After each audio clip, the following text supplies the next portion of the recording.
They didn't know he was watching. That was their first mistake. Their last mistake was putting their hands on her.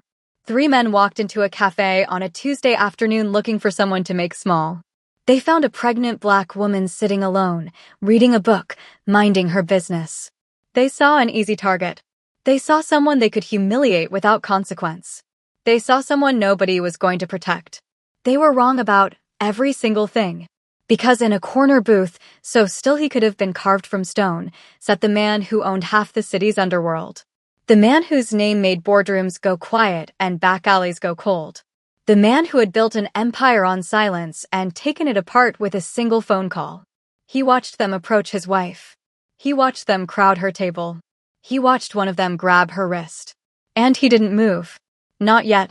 Because Kang Jinwoo didn't react. He calculated. And what he was calculating in those 30 seconds of cold, absolute stillness was not whether to destroy them. He was deciding how completely. If this story already has you good, you're exactly where you're supposed to be. Hit subscribe right now and turn on notifications. This channel is where revenge is served slow, love is built fierce, and justice looks nothing like what you expected. Now, let's go back to where it all started. Because before the storm, there was the most beautiful kind of quiet. Zara had been trying to find quiet for 7 months. Not the forced quiet of bed rest or the anxious quiet of doctor's visits. Real quiet. The kind that settled around you like something warm and let you remember who you were before pregnancy turned your body into a construction site and your emotions into a weather system with no forecast. She'd found it that Tuesday afternoon at a cafe called the Gilded Spoon, a small, overpriced place in one of the city's wealthiest neighborhoods that Jinwoo had mentioned exactly once, in passing, calling it quiet. Coming from him, that was a 5-star review.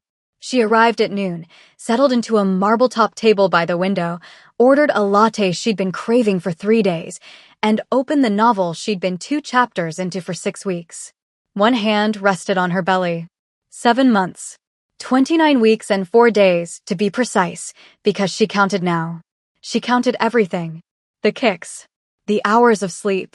The days until she could meet the person who had completely rearranged her internal organs and somehow still made her feel like the luckiest woman alive.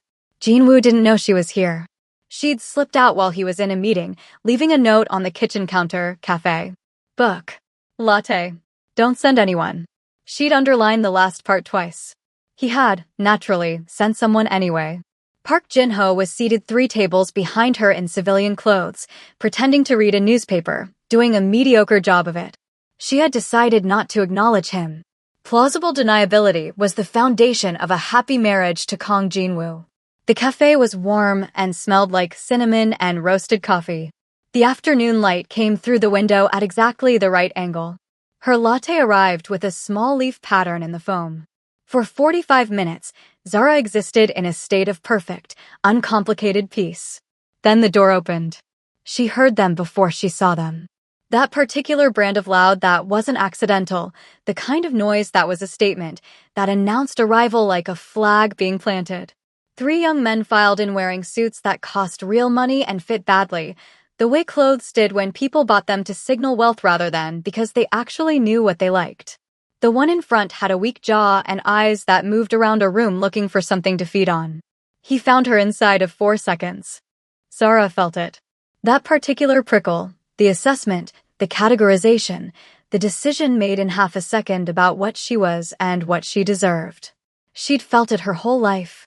She knew its shape intimately. She turned slightly toward the window and picked up her book. They got their coffees. She heard them moving in her direction. She kept her eyes on the page. Mind if we join you? The voice was right beside her table. Not asking. Announcing. She looked up.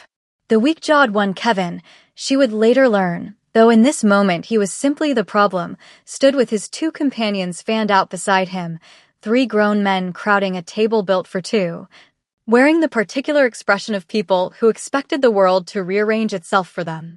I'm waiting for someone, Zara said. Polite. Firm. The tone of a woman who has handled this before and is prepared to handle it again. Kevin's smirk widened. His eyes moved to her belly with an expression that made her stomach turn. Waiting for someone, he repeated, like it was funny. This is a pretty exclusive spot. Didn't think they had a maternity ward section. The insult was so ugly and so deliberate that for a moment she simply sat with it, the way you sat with something rotten that appeared where it had no business being. I think I belong here just fine, she said. Her voice was even. Her chin was up. The larger one, Bryce, leaned in. We just want the table. It gets the best light. Why don't you and your situation move along? He gestured at her stomach with the same casual cruelty someone might use to wave away a minor inconvenience. The word situation landed like a slap without the contact. Zara set her book down slowly. She was 7 months pregnant in a room full of people, and she was not going to be moved from a table she had as much right to as anyone else. She was a queen who had stood beside a dragon and learned to hold her ground. These boys were nothing. She was about to say exactly that, measured, final, and devastating, when Kevin reached across the table. He pushed her book aside. Then he grabbed her wrist. Come on, he said, fingers tightening. Let's go. Everything went quiet. The kind of quiet that happens when something crosses a line so obvious that the room itself holds its breath. Get your hand off me, Zara said. Low. Dangerous. The voice she didn't use often. Kevin's grip tightened. Or what? Your baby daddy coming to save you. He laughed. His friends laughed. The cafe went still around them. In a corner booth that Zara had walked past without registering, a man sat completely motionless. He had been there when she arrived. Had watched her settle in, had watched her order, had watched the afternoon light fall across her face and her hand rest on her belly, and the specific quality of peace that crossed her expression when she thought no one was looking. He had been going to leave. He had been in the neighborhood, the meeting had ended early, and he had recognized the cafe from the note she'd left and come in to find her. He had decided not to interrupt her quiet. That decision had now become something else entirely. Kong Jinwoo sat in that corner booth and watched Kevin Porter's fingers close around his pregnant wife's wrist. He watched her jaw tighten and her chin come up. He watched her tell him to let go. He watched the man laugh instead. And something in Jinwoo's chest went completely, utterly, terrifyingly still. He had felt rage before. He had built an empire on controlled fury, on the ability to transform anger into strategy with such precision that his enemies never saw the knife coming until it was already in their side. He had destroyed companies, dismantled fortunes, and ended careers with the calm efficiency of a man who understood that the loudest power was always the quietest. But this was different. This was Zara. This was 29 weeks and 4 days of the person he loved more than his own continued existence. This was the woman who had walked into his world knowing exactly what it was and chosen to stay anyway. This was the woman who argued with him about playlists and remembered the names of every person on his staff and cried at documentaries about animals and made him feel, for the first time in his life, like the world was something worth being gentle with. Her wrist. His fingers were on her wrist. Jinwoo didn't stand. He didn't shout. He set down his coffee cup with absolute precision, the way he set down everything deliberately, without a wasted motion. He looked at the three men with the particular quality of attention that his organization's enemies had described, in various depositions and confessions, as the most frightening thing they had ever experienced. Not anger. Calculation. The look of a man deciding not if, but how. Kevin had pulled Zara half out of her chair when he raised his free hand. You stupid. The cafe went silent. I wouldn't do that. The voice came from the corner. Quiet. Almost gentle.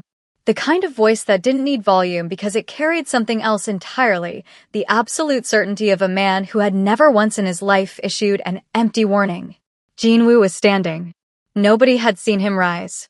He was simply there. The way weather was simply there, present, inevitable, already in motion before you thought to look up. Kevin turned.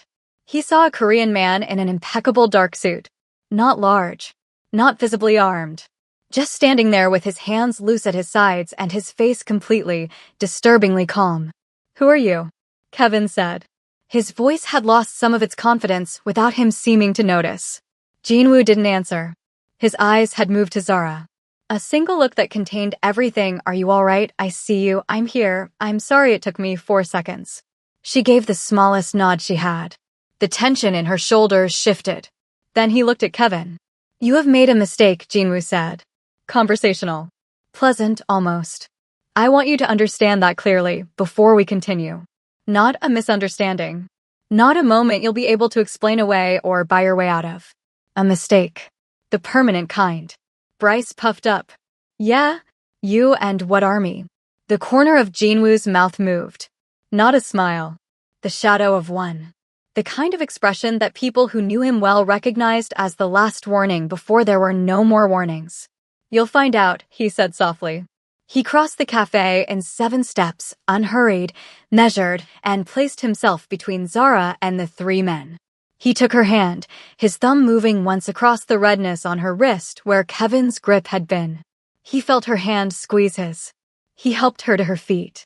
He didn't look at Kevin again. He didn't need to. The decision was already made. They walked out of the Gilded Spoon into the afternoon light. Behind them, Kevin Porter said something loud about their backs. Jinwoo didn't register it. He was already somewhere else entirely. He was already building. In the back of the armored Maybach, with the city sliding past tinted windows and Jinho driving in careful, practiced silence, Jinwoo held Zara's hand and looked at the mark on her wrist. Tell me exactly what they said, he said quietly. Jinwoo. Not because I'm going to lose my mind. He looked at her. His face was still. His eyes were the eyes she knew, the ones that held everything and released only what he chose to release. Because I want the full picture. She told him. All of it. The table. The comments about the neighborhood. The word situation. The way they had looked at her stomach. His fingers on her wrist. The raised hand. Jinwoo listened without moving. When she finished, the car was quiet for a moment. Are you in pain? He asked. No. I'm angry. Good, he said. Stay angry. It's yours.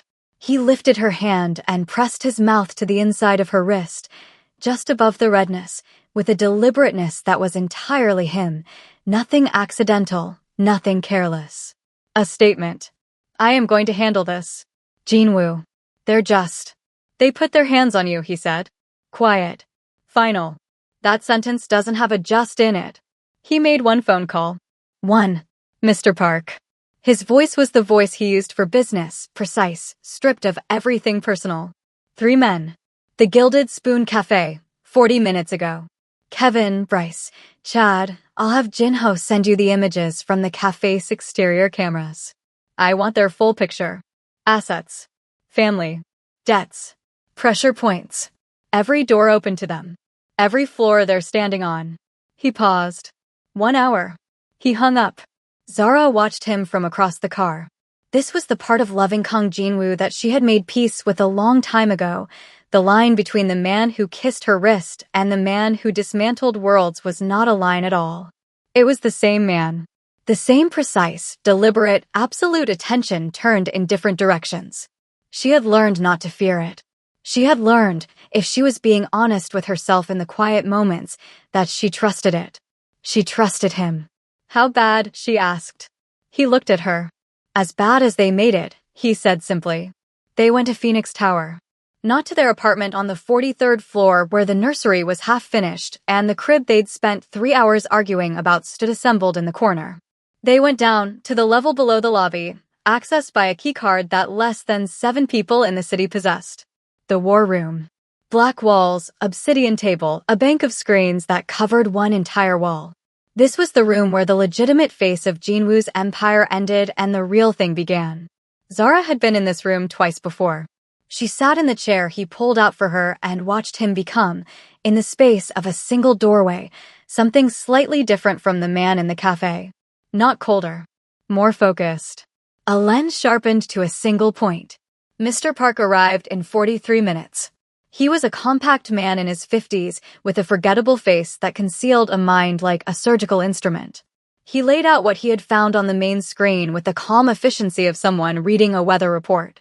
Kevin Porter, 22 years old. No employment. Sole beneficiary of the Porter Family Trust, $90 million, administered by Porter Financial Holdings. Park advanced to the next slide. His father is Marcus Thorne. Jinwoo was very still. Marcus Thorne. Yes, sir. The real estate developer. Currently in final negotiations to secure the Yongsan waterfront development project. He has leveraged the majority of his personal assets to secure the bid. The temperature in the room seemed to drop 2 degrees. The other two, Jinwoo said. Bryce Miller and Chad Jennings. Both enrolled at Northwood University on full athletic scholarships. The scholarships are their primary means of attendance. Neither family has independent means. Jinwoo stood from the table slowly. He walked to the screen and looked at Kevin Porter's face for a long moment. The smirking face from the cafe security footage caught mid-laugh, utterly unbothered. The trust, he said. How is it structured? Park explained. The board. The pressure points. The bank relationships. Jinwoo listened with his hands clasped behind his back and his eyes on the screen, and Zara watched him build something in real time, not a plan so much as an architecture. Precise. Interconnected. Every piece supporting every other piece. Freeze it, Jinwoo said. Tonight. By morning it goes into forced liquidation. He turned to Park. Silent. No fingerprints. Find the board members' pressure points and use them. I want Kevin Porter to walk into a store tomorrow and have his card declined. Yes, sir. The university. We have the dean of admissions. His son's gambling debt. Yes, sir. Send him the cafe footage and every piece of their social media history. Tell him the university's reputation depends on permanent expulsion and immediate scholarship revocation. And their online presence, I want it erased. Not deactivated. Erased. I want them to open their phones and find nothing. Park was typing without looking up. And Thorne. Jinwoo returned to the table. He sat down, and for a moment he said nothing. Zara watched his face. She saw something move through it, not pleasure at what was coming exactly. Something more like the particular satisfaction of precision. Of a problem being solved correctly. Thorne's waterfront bid, Jinwoo said. You said he falsified reports. Extensively, sir. Wire transfers. Correspondence. We have a full record. The investors, the Times, and the financial regulator, Jinwoo said. Simultaneously. Time the delivery to the minute. I want every call he makes in the next 24 hours to be about a different wall coming down. He looked at Park. Complete? Complete, sir. Park left. The room hummed with the quiet of something set in motion. Jinwoo turned to Zara. He crossed to where she sat and knelt in front of her chair the way he sometimes did, not performing humility, but choosing proximity, choosing to be at her level. He took both her hands. It's done, he said. She looked at him.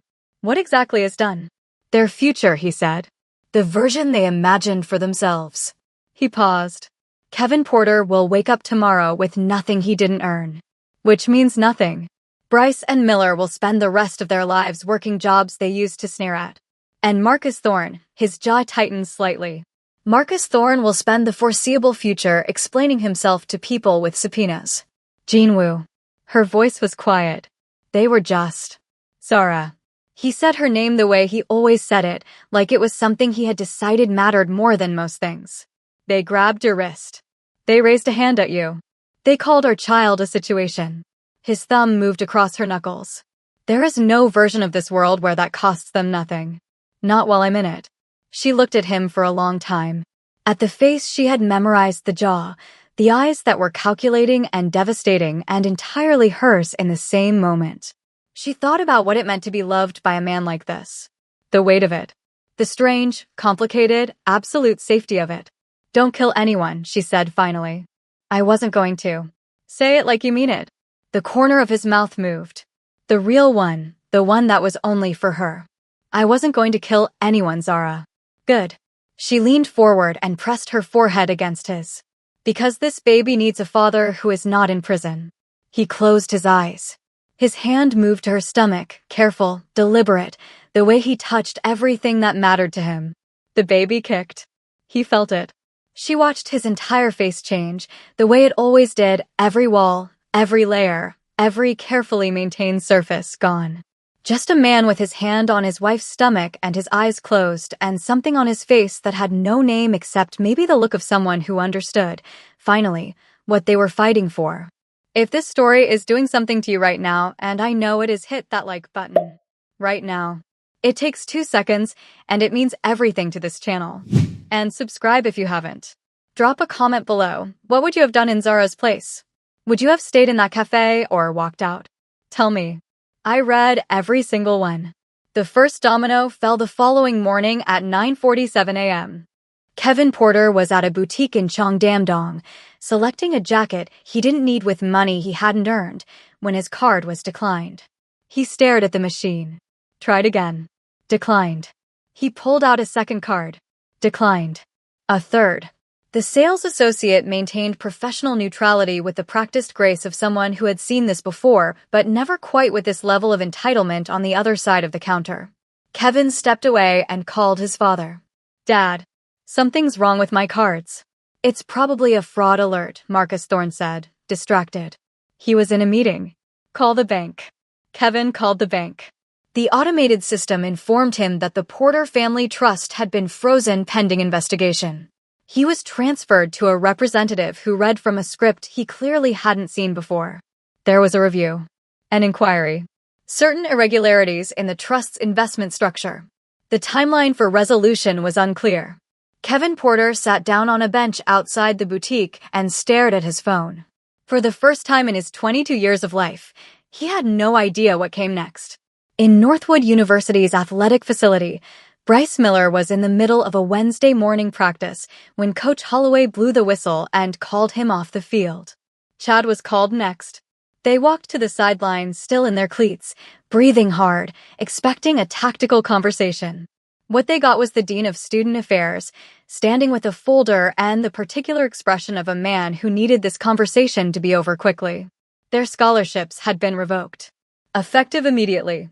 Their enrollment status was under review for conduct violations. The specifics were in the folder. They were asked to vacate their dorms by Friday. The entire team watched. Bryce's voice cracked when he asked why. The dean handed him the folder without meeting his eyes. Chad didn't say anything at all. He had already pulled out his phone. His Instagram was gone. His Twitter was gone. His entire digital history, the bragging, the moments, the evidence of the life he'd been so certain was his, had vanished as though it had never existed. Marcus Thorne's morning was quieter, initially. He had coffee at his usual place, attended a 9 o'clock call with his project manager on the waterfront deal, and spent 20 minutes congratulating himself on how close he was to the largest single project of his career. At 10:15 a.m., his partner called. At 10:17 a.m., his lead investor called. At 10:20 a.m., 3 more investors called simultaneously. An email had arrived in every inbox connected to the Yongsan waterfront project. Anonymous sender. Attached, wire transfer records, internal correspondence, falsified environmental assessments, and the names of the city officials who had received payments to look the other way. Every detail of how Marcus Thorne had built his bid on fraud, documented with the precision of someone who had been holding this information for exactly this moment. By noon, the Times had published their first article. By 2 in the afternoon, the financial regulator had opened a formal investigation. By 4, Thorne Consolidated stock had dropped 31% and was still falling. Marcus Thorne sat in his office and watched the screens and made calls that nobody answered and sent messages that came back undelivered. He was a man standing in a house he'd just realized was on fire, in every room, simultaneously. He spent the rest of the day making calls trying to find the source. Every thread led to the same name, spoken in the same hushed, frightened way, by people who had thought they were safe and were now understanding that safety was a permission, not a right. He called the number at 8 that evening. Jinwoo let it ring 4 times before answering. "I know who you are," Thorne said. His voice was the voice of a man who had spent the day being stripped. Not just of assets, of the certainty that had held his whole self-image together. "I know what you've done. What do you want? Name a price. A partnership. Anything." Jinwoo was in the living room of his apartment. Zara was asleep down the hall. The city was a grid of lights through the floor-to-ceiling windows. He stood looking at it with the phone against his ear and let Thorne talk. When the man finally ran out of words, Jinwoo spoke. "Yesterday morning," he said, "your son put his hands on my pregnant wife in a cafe. He grabbed her wrist. He raised his hand to her face. He called our child a situation." Silence on the other end. "I want you to understand something clearly," Jinwoo continued, his voice the same as it always was, quiet, precise, carrying the weight of complete certainty. I didn't take your world because of what it was worth. I took it because it was the most efficient way to teach your son that nothing he has ever had was actually his. He learned today what it feels like to have something taken away by someone who barely notices the effort. He will spend the rest of his life working to rebuild what he lost in 24 hours, and every day he works, he will know why. He paused. That is the lesson. I hope he learns it. Thorne's voice was shaking now. You've destroyed everything I've built. My son made a mistake. He's young. He doesn't.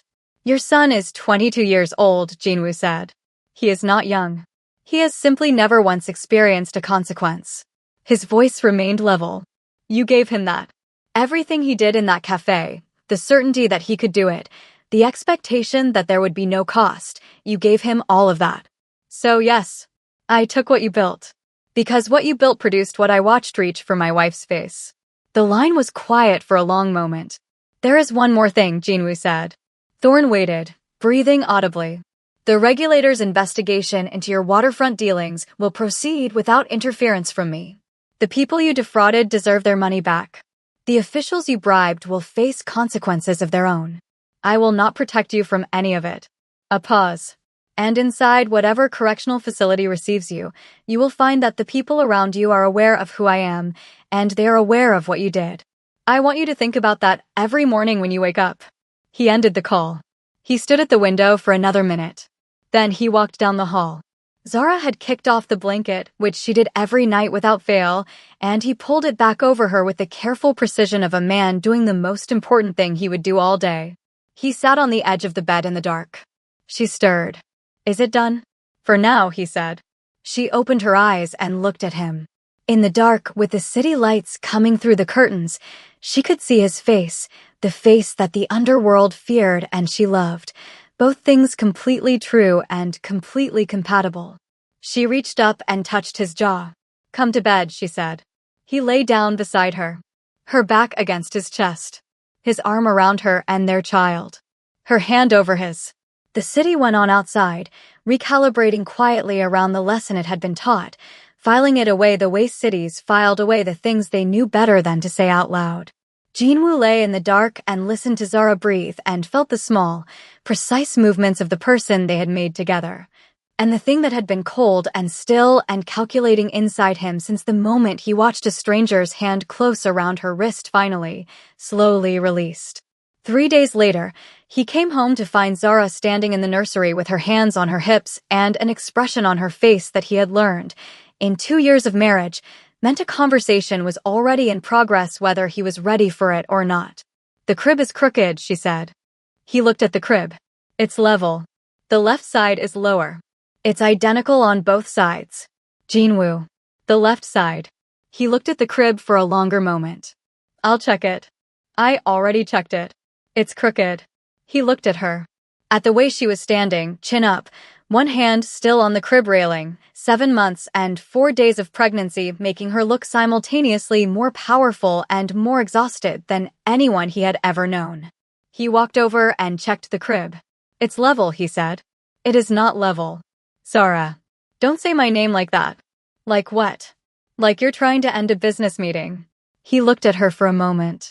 Then he sat down on the floor of the nursery, right there in his suit, and started checking the crib legs one by one. She watched him for a second, then sat down beside him, her back against the wall, legs stretched out, one hand on her stomach.